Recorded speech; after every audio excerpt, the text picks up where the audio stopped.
Welcome back to our another video. আজকে আমরা চলেছি রেনেসার মধ্যে। আজকে আমাদের কাজটা রেনেসার মধ্যে ছিল। দেখতেই পাচ্ছেন রেনেসার লুকিং খুব সুন্দর দেখতে।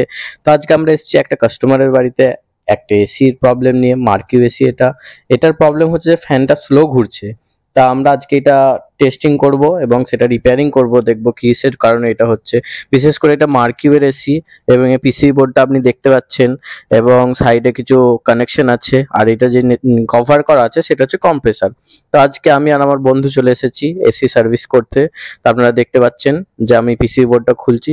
পিসিবি বোর্ডের খোলার কারণ হচ্ছে পিসিবি বোর্ডের তলাতে ক্যাপাসিটার থাকে যেটা ফ্যানেরকে আপনার স্পিড মেনটেন্স করে। তো আমরা এখানে সেটাই খুলছি যাতে সেটা পাল্টানো যায়। এবং পিসি বোর্ডের কিছু প্রবলেম হচ্ছে যে এটা ঠান্ডা করছে না, কুলিং করছে না, যেহেতু কম্প্রেসার ভালোভাবে চলছে না সে কারণে কুলিং হচ্ছে না। তো দেখুন আমরা ক্যাপাসিটারটা পাল্টে দিয়েছি এবং এখানে আমরা দেখতে পাচ্ছি যে ফ্যানটা ভালোভাবেই ঘুরছে। এবং এখানে কিছু গ্যাসের সমস্যা ছিল, একটু গ্যাসের প্রেসারটা লো ছিল।